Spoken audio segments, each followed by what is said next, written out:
prioridad que tiene en nuestro medio en Colombia realizar estrategias de diagnóstico y tamización de manera, pues, obviamente temprana, utilizando algunas herramientas para esta población de pacientes.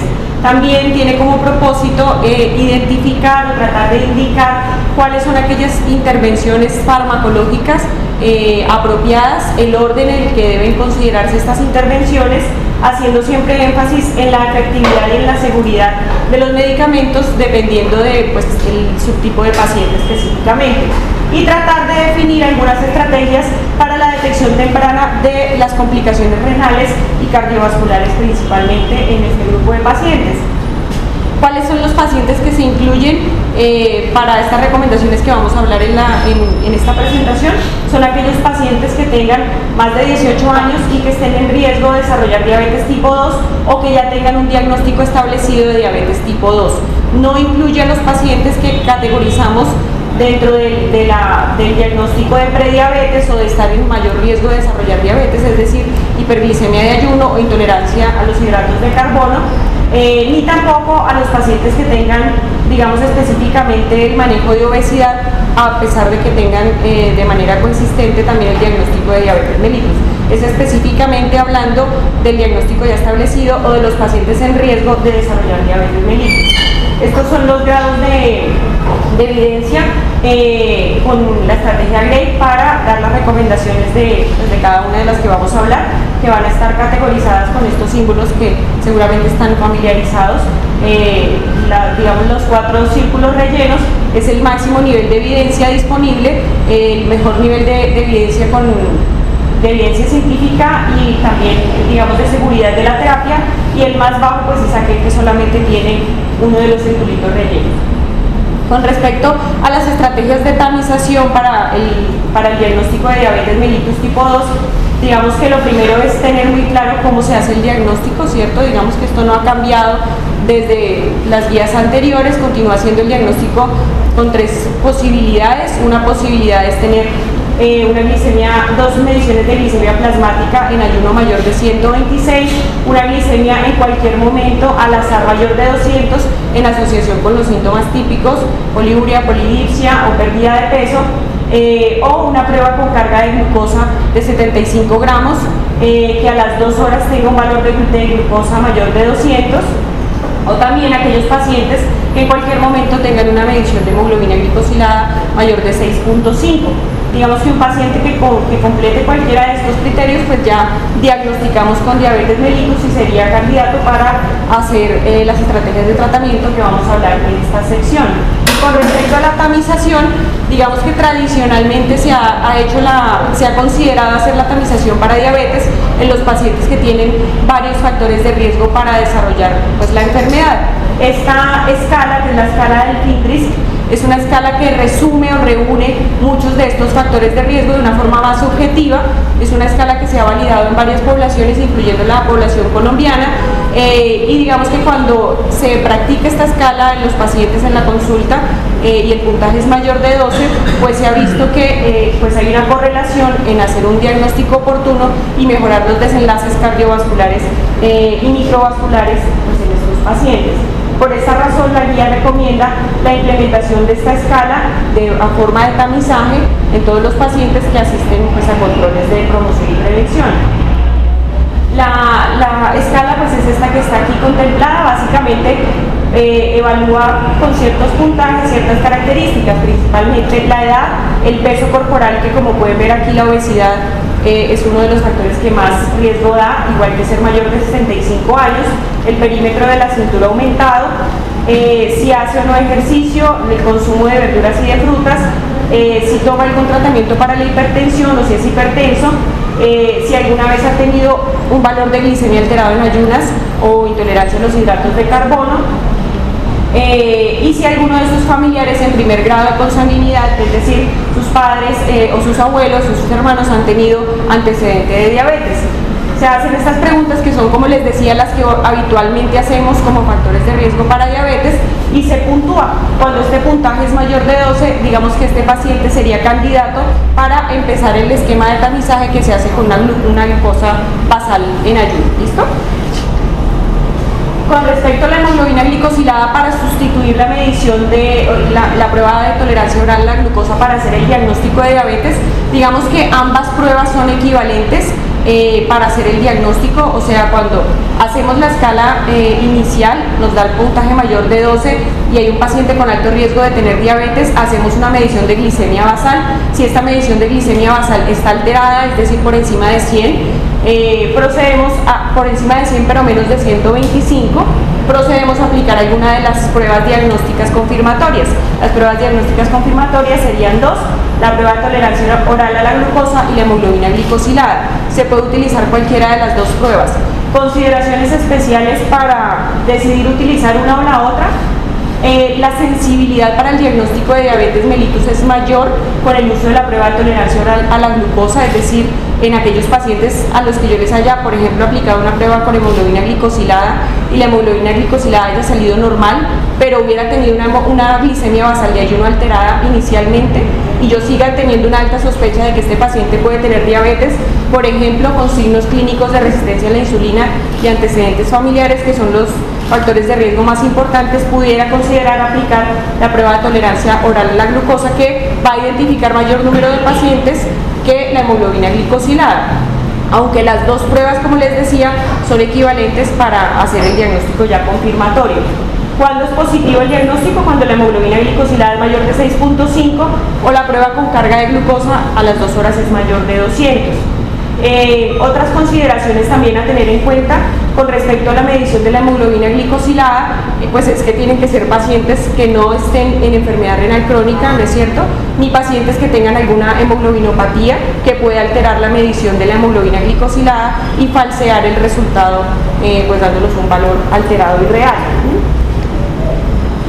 Bien, para los pacientes que están recién diagnosticados con diabetes, entonces hicimos la tamización en la consulta con las preguntas que hicimos, se hace la glicemia basal, sale alterada, hacemos una prueba confirmatoria, confirmamos que el paciente en efecto tiene diabetes tipo 2. El tratamiento anteriormente, digamos, se ha hecho siempre la recomendación de hacer los cambios en el estilo de vida, dieta y ejercicio, que ahorita vamos a hablar un poquito más de eso. Pero digamos que la guía de práctica clínica recomienda, con una buena evidencia científica, adjuntar inicialmente al tratamiento desde el principio la terapia con metformina. No solamente hacer los cambios de estilo de vida. ¿Por qué razón? Porque varios estudios han comparado el uso de metformina versus únicamente la terapia con cambios de estilo de vida, y en los pacientes a los que se inicia la terapia con metformina desde el principio de su diagnóstico tienen unos mejores desenlaces de enfermedad microvascular a largo plazo. Por esta razón se debe iniciar el tratamiento siempre en combinación con metformina, ¿vale? Doctora, ¿y cuando se inicia con metformina, se inicia a qué dosis? A la dosis de 850 miligramos. A ver, la dosis mínima es 500 miligramos, dependiendo de la tolerancia del paciente, que siempre con las presentaciones de metformina de liberación convencional. ¿Pero recomendación dársela con la del desayuno o con el almuerzo? Usualmente con la comida más grande, ¿no?, en el almuerzo. Se puede empezar a la dosis de 500 miligramos y se puede titular hasta la dosis máxima tolerada. Es muy importante ver la tolerancia, que el paciente no desarrolle diarrea ni síntomas gastrointestinales, siempre indagar sobre estos síntomas, porque hay muchos pacientes que desarrollan los síntomas y suspenden la terapia. Entonces, pues en caso de que esto se presente, se puede intentar utilizar metformina de liberación prolongada, pues que no presenta estas reacciones adversas. Con respecto a los hábitos de alimentación, digamos que se han hecho evaluaciones con múltiples tipos de dietas. La dieta más efectiva probablemente es la dieta mediterránea con respecto al control glicémico y a bajar de peso, que es una condición muy frecuente en los pacientes con diabetes, la presencia de sobrepeso o de obesidad. La dieta mediterránea, digamos que básicamente aplicada para nosotros, es una dieta que esté con alguna restricción en el consumo de carnes rojas, preferir más pollo, carne, pescado, ¿cierto?, carnes blancas, que haya un alto consumo de legumbres, de verduras, de frutas, aproximadamente 5 raciones en el día entre frutas y verduras, y pues obviamente hacer una restricción de todo lo que sean grasas y bebidas hipercalóricas. Y la actividad física, que pues ya todos como saben debe ser una actividad aeróbica cualquiera: caminar, trotar, montar en bicicleta, nadar, hacer aeróbicos mínimo 3 veces a la semana, mínimo 30 minutos cada vez, pero idealmente 6 veces a la semana, más de 1 hora cada vez. Bien, en los pacientes a los que se les ha empezado el tratamiento con metformina y no se logran llegar a control glicémico, en los pacientes recién diagnosticados que tienen una hemoglobina glicosilada alta desde el principio, ¿cuándo debo considerar iniciar tratamiento combinado desde el principio? O sea, no solamente con metformina. Básicamente en aquellos pacientes que tengan una hemoglobina glicosilada mayor de 8% al momento del diagnóstico, se debe iniciar el tratamiento no solo con metformina, sino desde el inicio en terapia combinada. Las combinaciones posibles son muchísimas. Básicamente combinar, la estrategia más segura de combinación es los inhibidores de DPP4, linagliptina, sitagliptina, vitagliptina, etcétera, con la metformina. Digamos que sería la terapia ideal de elección, pero esta terapia puede cambiarse o puede usarse también, por ejemplo, en primera línea también con un inhibidor de SGLT2, como por ejemplo empagliflozina, dapagliflozina, etcétera, en combinación con la metformina. Es muy importante pues que digamos las sulfonilurias que tradicionalmente se han venido utilizando todavía se pueden seguir utilizando, pero dentro de las 3 generaciones de sulfonilurias que existen, las sulfonilurias más seguras y con igual eficacia son las de tercera generación, imepilida y glicacida, que son las que normalmente no utilizamos, ¿no? Digamos que para efectos del trabajo diario es un poco dispendioso porque en el post está únicamente incluido la metformina y pues las insulinas, ¿cierto? Todas las otras terapias orales vendrían a ser no post, incluyendo las sulfonilurias, que son las que deberíamos utilizar, que es la imepilida y la glicacida, que son las sulfonilurias seguras, con menor riesgo de hipoglicemia y de desenlaces de mortalidad aumentado asociado a la hipoglicemia. Digamos que estas 2 sulfonilurias también son no post y también requieren hacer un formato especial. Entonces, básicamente en los pacientes que tienen al principio del diagnóstico o que no se logran controlar después de la metformina, la terapia de combinación pues siempre es un poco más dispendioso por el papeleo, ¿no? Pero es muy importante saber que la glibenclamida ya desde hace muchos años se ha venido desestimando su uso por el muy alto riesgo de hipoglicemia que presenta y nuevamente de aumento de la mortalidad a largo plazo por este desenlace de seguridad. Por esa razón, inclusive en esta guía se recomienda no utilizar la combinación de metformina con glibenclamida, ¿sí? Que con muchísima frecuencia se sigue utilizando. Entonces, otra combinación que es importante, pero ya no para los pacientes de diagnóstico reciente con hemoglobina glicosilada mayor de 8, sino para los pacientes que ya se habían diagnosticado, venían con metformina y cambio de dieta y a pesar de esto siguen fuera de meta de control. En aquellos pacientes que siguen fuera de la meta de control, o sea una hemoglobina glicosilada mayor de 7, a pesar de la combinación de dieta, actividad física y metformina, podemos nuevamente utilizar cualquiera de las combinaciones que hemos mencionado, metformina con inhibidor de DPP4 o metformina con inhibidor de SGLT2, o en aquellos pacientes que tienen obesidad asociado con su diabetes y mal control glicémico, pudiera uno considerar el uso de agonistas GLP-1 por el efecto benéfico adicional que tienen sobre el control de peso. La meta de control en estos pacientes de diagnóstico reciente que no tienen enfermedad microvascular ni macrovascular, es decir, no tienen ninguna complicación asociada por su diabetes, es una meta de control estricto. Pues los estudios tradicionales de diabetes, el UKPDS, etcétera, han demostrado que el control estricto desde el principio de la enfermedad ayuda a evitar que los pacientes a largos antidiabéticos, metformina con cualquiera de las combinaciones y persisten con mal control glicémico, la hemoglobina glicosilada fuera de metas, se puede intentar la combinación de un tercer medicamento oral o de 2 medicamentos orales y un tercer medicamento inyectado. Estas combinaciones serían posibles, pues uno puede combinarlos como quiera, excepto que sean 2 medicamentos del mismo grupo farmacológico. Me explico, un GLP-1 como liraglutide en combinación con alguno de los inhibidores de DPP4 que tienen un mecanismo de acción similar, esta sería la única combinación que no se haría, pero todo lo demás se puede realizar. Metformina con inhibidor de SGLT2 y liraglutide, por ejemplo, es una excelente estrategia para aquellos pacientes que además de la diabetes tienen obesidad, pues porque nuevamente recuerden que por el mecanismo de acción de los GLP-1 van a ayudar a controlar la ansiedad, van a favorecer la saciedad precoz y también van a ayudar a bajar de peso. Esta baja de peso en combinación con la dieta y el ejercicio puede llegar a ser tan significativa como de 6 a 8 kilos pues en un paciente diabético. Esto es muy importante porque, como sabemos, la obesidad es la principal fuente de resistencia a insulina por los ácidos grasos libres, que son la base fisiopatológica de la diabetes tipo 2. Entonces, ayudar a bajar de peso pues va a favorecer el control glicémico de estos pacientes, ¿sí? Entonces, en estos pacientes cualquiera de estas estrategias de combinación va a ser apropiada. Básicamente preferir los GLP-1 inyectados en aquellos pacientes que tengan un índice de masa corporal mayor de 30. También se puede considerar en este escenario utilizar insulina basal en aquellos pacientes, sobre todo en aquellos pacientes que tengan un índice de masa corporal menor de 30, o sea que no tengan obesidad, ¿no? Porque pues la insulina va a incrementarnos este índice de masa corporal.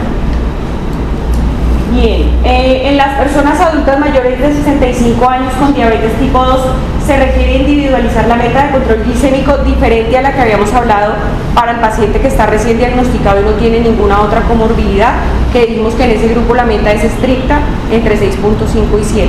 Entonces sí, hay que individualizar básicamente en los pacientes mayores de 65 años comórbidos.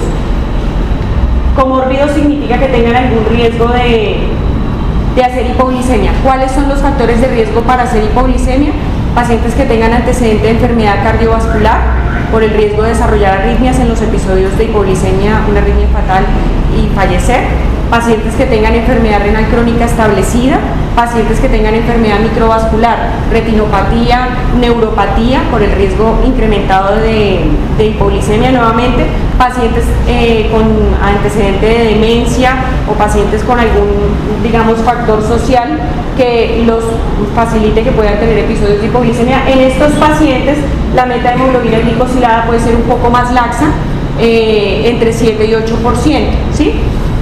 Pero si es un paciente mayor de 65 años que no tiene ningún otro factor de riesgo para hipoglicemia, como todos los que acabamos de mencionar, la meta de control glicémico va a ser muy similar a la de aquellos pacientes menores de 65 años sin ninguna de las otras comorbilidades que hemos mencionado, es decir, una hemoglobina glicosilada cercana al 7%, ¿sí? En las personas adultas que tengan antecedente de diabetes es necesario hacer alguna estrategia de tamización para la enfermedad coronaria. Realmente la evidencia disponible no justifica la tamización a los pacientes que pues están obviamente asintomáticos. Las pruebas para detección de enfermedad cardiovascular o enfermedad coronaria se deben realizar en aquellos pacientes sintomáticos: angina de pecho, deterioro de la clase funcional, palpitaciones o algún otro tipo de síntoma que le haga a uno sospechar que pueda tener el paciente enfermedad coronaria. Es en estos pacientes en los que yo debo pues hacer la tamización usual con un electrocardiograma y las estrategias de estratificación coronaria de acuerdo al riesgo TIMI, pues al riesgo de enfermedad coronaria que se le haga al paciente. Pero de rutina no se recomienda hacer tamizaje para todos los pacientes diabéticos. ¿Cuándo se debe hacer? Sí se debe hacer desde el principio del diagnóstico, porque como sabemos, usualmente los pacientes con diabetes tipo 2 llevan muchos años antes de desarrollar ya clínicamente la enfermedad con una alteración metabólica importante, de manera que es más común encontrar en los diabetes tipo 2 al momento del diagnóstico algunos casos de pacientes ya con compromiso microvascular.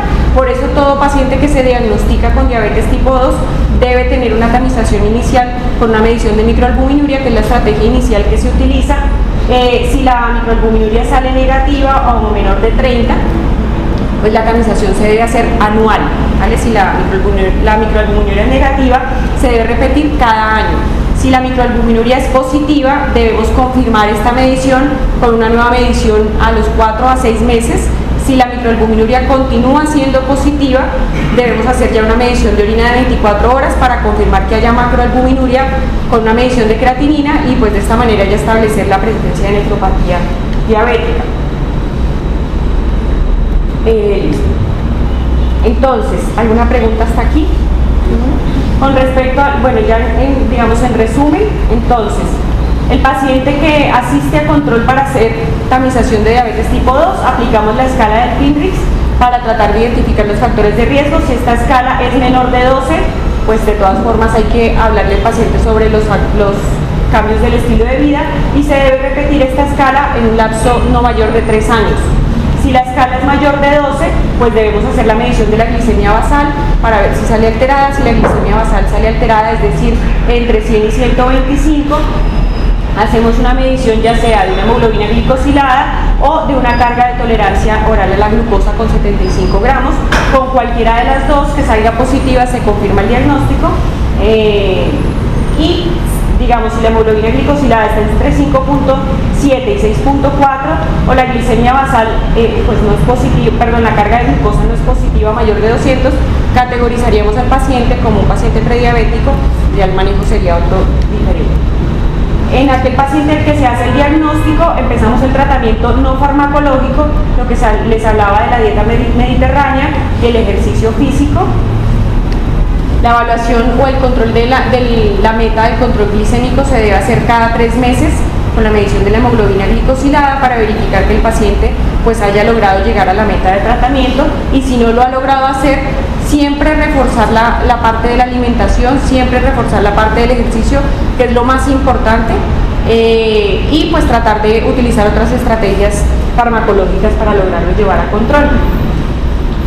También algo muy importante que se me olvidó mencionarles es aquellos pacientes con diagnóstico inicial de diabetes que tengan síntomas de cetosis, ¿cierto? De insulinopenia. Entonces aquellos pacientes con poliuria, polidipsia, pérdida de peso, visión borrosa, esos pacientes, independiente del valor de la hemoglobina glicosilada, deben empezarse el tratamiento con insulina y se debe hacer el control glicémico nuevamente, pues periódicamente al iniciar la insulinoterapia al mes, para verificar que esté en el control glicémico, y posteriormente es posible que en algunos de estos pacientes, si son adherentes a la dieta y a la actividad física, se pueda disminuir, incluso quitar luego la terapia con insulina, pero en el momento en que debuten con síntomas asociados de cetosis, debe empezarse el tratamiento con un esquema de insulinización, ¿vale? Eso es. Entonces, en los pacientes con diabetes tipo 2 que no logran controlar la meta a una hemoglobina glicosilada menor de 7%, a pesar de la dieta y el ejercicio, pues hacer cualquiera de las combinaciones que hemos mencionado. Se pueden utilizar las sulfonilurias menos la glibenclamida, glimepirida, glicacida, en combinación con metformina, por ejemplo, es una buena estrategia, pero pensar que si vamos a hacer un formato de no-post para formular glimepirida o glicacida, pues otros antidiabéticos orales que igual se requieren hacer de la misma manera son mucho más seguros, tienen desenlaces favorables en cuanto a que no aumentan de peso, al contrario con las sulfonilurias si hay un incremento del peso. El riesgo de hipoglicemia es mucho menor con los inhibidores de DPP4 y con los inhibidores SGLT2 comparado con las sulfonilurias. Entonces digamos que sería más seguro utilizar estas otras terapias de combinación antes de considerar utilizar una sulfoniluria, incluso si es de tercera generación. Y la tamización, entonces la enfermedad coronaria no se tamiza a menos que haya síntomas. Siempre al momento del diagnóstico hay que hacer una valoración de la albuminuria para ver que el paciente no tenga nefropatía, y todo paciente diabético diagnosticado, igual que la albuminuria, debe asistir a valoración por oftalmología para que se pueda hacer pues la evaluación de la retina, ¿cierto? Descartar que no haya compromiso de retinopatía. Si no hay compromiso de retinopatía, el control de este tamizaje se puede hacer anual o cada 2 años si el paciente está bien controlado.